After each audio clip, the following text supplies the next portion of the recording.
ચલો જો હેડો શું કીધું છે તો કે એક રમકડાને છત્રીમાં વેચતા 20% નફો થાય. કેટલા? 20% નફો થાય. જો રમકડાને 45 વેચવામાં આવે તો કેટલા ટકા નફો થાય? તો પહેલા શું કરવું પડશે? આપણે આની મૂળ કિંમત શોધવી પડશે. બરાબર, સૂત્ર આપણું હતું કયું હતું? મૂળ કિંમત બરાબર 100 ગુણ્યા વેચાણ કિંમત ભાગ્યા 100 વત્તા નફો. આવું સૂત્ર હતું. આવું સૂત્ર લખાય છે મેં? બરાબર. ચલો હવે જુઓ તો કે 100 વેચાણ કિંમત કેટલી છે? 36. ચલો 100 નફો ટકામાં કેટલો છે? તો 20. તો કે 100 ગુણ્યા 36 કરો તો કેટલા થાય? 36 થાય અને આ 120 થાય. ચલો જુઓ આવડી ગયા. 12 તરી 36 થાય. 12 તરી 36 એટલે 30. તો મૂળ કિંમત શું હોય? 30 રૂપિયા હોય. શું હોય છે કે 30 રૂપિયા મૂળ કિંમત હોય. તો હવે જો 45 વેચવામાં આવે તો 30 રૂપિયાની વસ્તુ 45 વેચવામાં આવે તો કેટલા ટકા નફો થાય? 30 રૂપિયાની વસ્તુ તો 15 રૂપિયા નફો થયો ના થયો? જો 45 વેચવામાં આવે, કેટલામાં? 45 વેચવામાં આવે તો નફો કેટલા થાય? તો કે -30 મૂળ કિંમત હતી તો 15 રૂપિયા નફો થયો કે ના થયો? 15 રૂપિયા નફો થયો. તો કે 30 એટલે 100%, તો 15 એટલે કેટલા ટકા? 15 ગુણ્યા 100. સીધો તો 50% ફાયદો થાય જ છે, પણ તો આપણે સૂત્રની પ્રમાણે જોઈ લઈએ. 3 પંચા 15. કેટલા ટકા નફો થાય?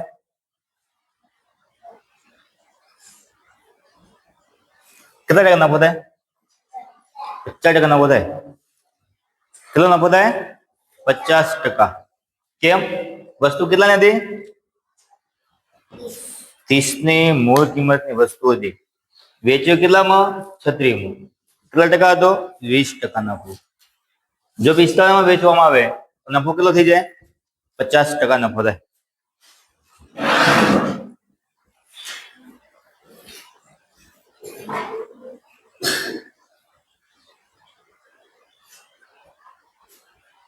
ચલો ઓકે. ચલો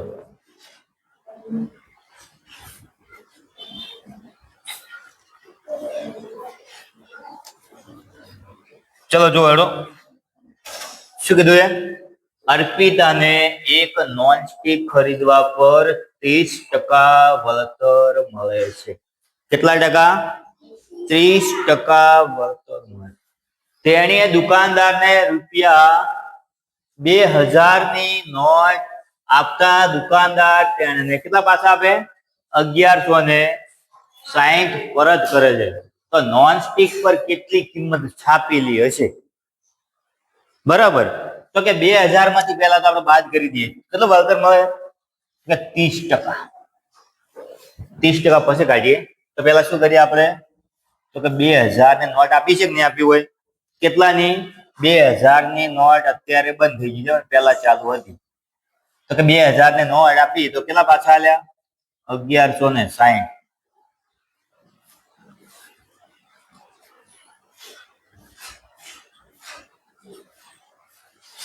840 રૂપિયા શું છે? તો કે કાપ્યા છે.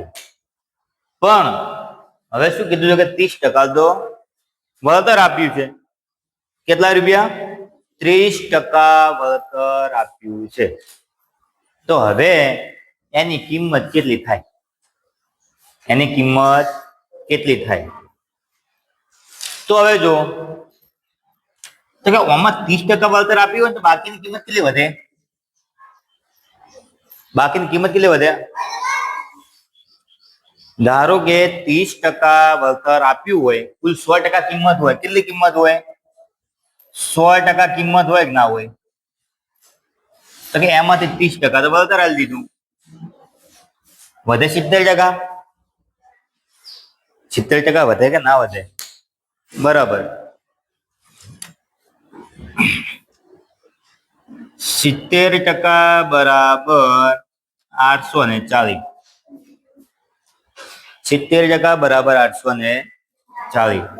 તો કે 16% બરાબર કેટલા થાય? કેટલા થાય? કેમ 70 લીધા? 30% વળતર આપ્યું એટલે બરાબર. આપણે રકમ શોધવાની 16%. વળતર ક્યારે હોય? તમને વળતર કોઈ પણ વસ્તુ હોય ને, વસ્તુ, તો એ વસ્તુમાંથી તમને જે ધારો કે 100% કિંમત હોય, તો કે આની કિંમત 50 રૂપિયા છે. કેટલી? 50 રૂપિયા. પણ ધારો કે હું તમને વળતર આલું 10%. કેટલા ટકા? 10%. ધારો કે આ 50 રૂપિયાની વસ્તુ છે અને એમાં હું 10% વળતર આલું, તો કેટલા ટકા વળતર મળે કહી શકાય? તો કે 5 રૂપિયા. તો હું જે 50 ની કિંમતની વસ્તુમાં 5 ઘટાડી દીધું, તો કેટલા થઈ ગયા? 45 થઈ ગયા. થયા કે ના થયા? કેટલા થયા? તો કે 45 થયા. તો કે હવે અમે શું કર્યું છે? 30% વળતર આલી. તો 30% બરાબર કેટલા છે? 30% બરાબર આપણને ખબર નથી, પણ 70% બરાબર તો ખબર હે. કેટલા છે? તો કે 740. તો હવે આપણે પેલા 16% રકમ શોધીએ. તો કે 100% એટલે કેટલા થાય? ચલો 16% ને જોઈએ. 100 ગુણ્યા 840 ભાગ્યા 70. ચલો 84 7 વડે ભાગી શકાય? 12 × 84. 12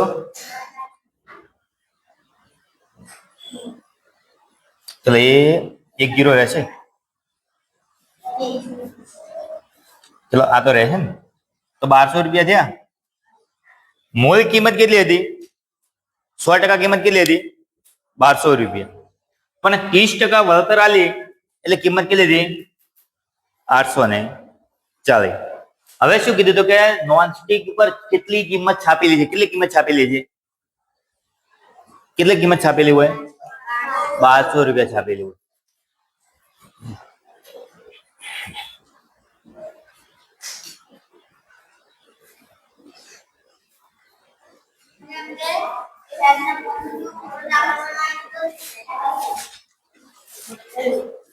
ચલો જો મિશ્રાબેન, તમે જે ગણતરી કરી હતી એમાં થોડી ભૂલ કરી હતી.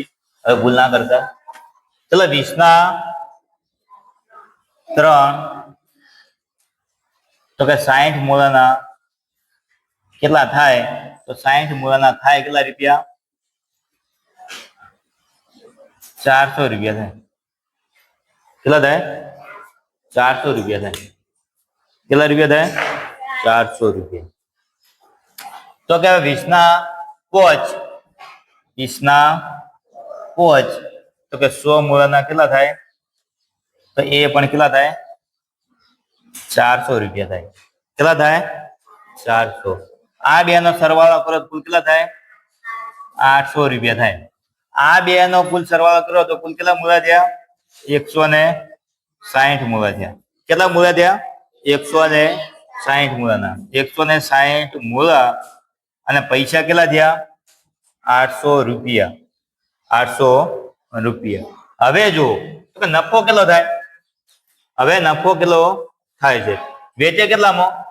6.25 તો કે કુલ મૂળા કેટલા છે? 160 ગુણ્યા 6.25 કરો તો જવાબ કેટલો આવે?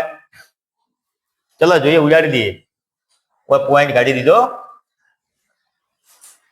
8 દુના 16, 5 દુના 10, 125 ગુણ્યા 5 કરો એટલે 625 થાય.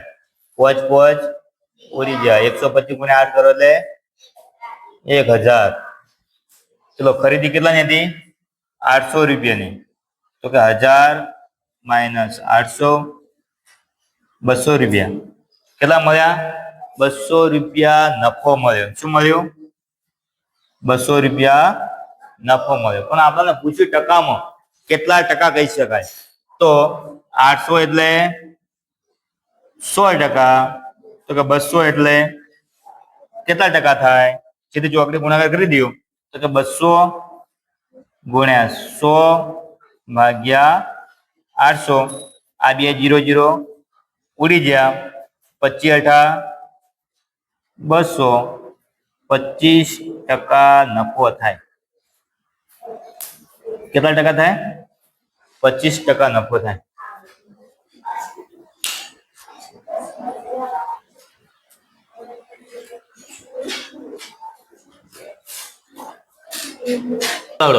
તો કે એક શોરૂમ માં 3 જીન્સ 400 ની મૂળ કિંમત આજે કેટલાની? 400 ની મૂળ. 400 નું પહેલું જીન્સ,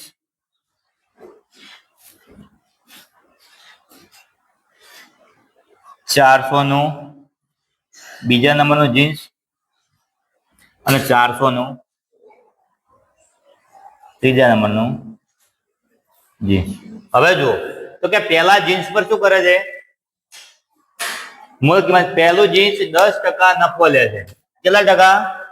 10%. તો 400 ગુણ્યા 10 ભાગ્યા 100 કેટલા રૂપિયા મળ્યા? પહેલા જીન્સમાં 400 રૂપિયા નફો. 40 રૂપિયા નફો. કેટલા રૂપિયા? 40. ચલો બીજા જીન્સ ઉપર શું કરે છે? 15% ખોટ ખાય.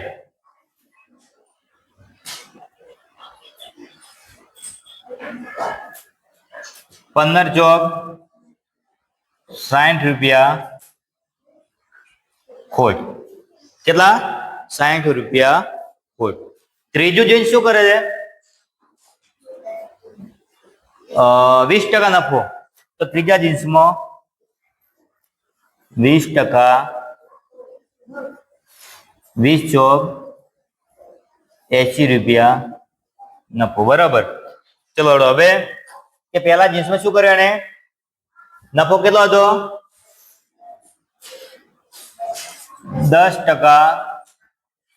એટલે કેટલા રૂપિયા મળ્યા ને? 40. ચલો બીજા જીન્સમાં શું કર્યું એને? શું કર્યું બીજા જીન્સમાં? 15% ખોટ કાઢી. 15% કેટલું નુકસાન આવ્યું? 60 રૂપિયા. ત્રીજા જીન્સમાં શું કર્યું એને? 20%. કેટલા રૂપિયા મળ્યા ને? 80 રૂપિયા. હવે શું કીધું? તો તેને કેટલા રૂપિયા નફો થાય ને? કેટલા રૂપિયા નફો થાય? ચલો કેટલો નફો થયો છે? ચલો જોઈ લો. 40 નફો પહેલામાં. બરાબર. નફા વાળા કેટલા છે? તો એકા અને એકા. બરાબર. 40 વત્તા 80 બરાબર 120 રૂપિયા નફો. ખોટ કેટલી છે? તો કે 60. તો -60 રૂપિયા ખોટ કાઢી દો. બરાબર. કેટલા વધ્યા? 60 રૂપિયા નફો થાય. 60 રૂપિયા નફો થાય. કેટલા રૂપિયા? 60 રૂપિયા નફો થાય.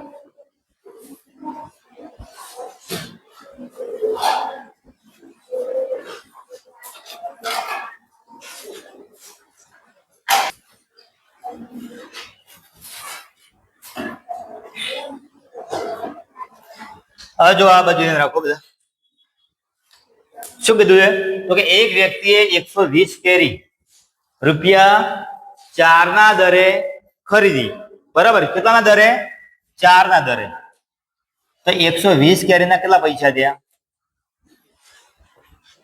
બરાબર. 120 12 ચોક 48 480 રૂપિયા થયા. આમાંથી 20 કેરી તો બગડી ને કઈ. શું કર્યું? સડી ગઈ. બરાબર. તો કે આમાંથી 20 કેરી સડી ગઈ. વધી કેટલી? 100 વધી. હવે આમાંથી શું કર્યું તેણે? 48 ને 10 કેરીના દરે વેચી. શું કીધું? 48 ને કેટલી આલી? 10. ચલો 48 ને 10 આપી. હવે એ લાયો તો 480 રૂપિયામાં. બરાબર. હવે 48 ને 10 48 ને 10 કેરી કેટલી? અથવા આવું કરવું હોય તો કરી શકો છો કે 10 કેરીના 48 100 કેરીના કેટલા થાય? થાય કે ના થાય? કરી શકો. બરાબર. તો હવે શું કરશો? 48 ગુણ્યા 100 ભાગ્યા 10, 480 રૂપિયા. કેટલો નફો થાય? નફો ના થાય કે ખોટે ના જાય. કેમ? લાવી હતી કેટલામાં? 480 રૂપિયા. વેચી તો કેટલા મળે? 480 રૂપિયા. બરાબર. તો ના નફો થયો કે ના થયો? શેના કારણે? પેલી 20 કેરી સડી ગઈ એના કારણે.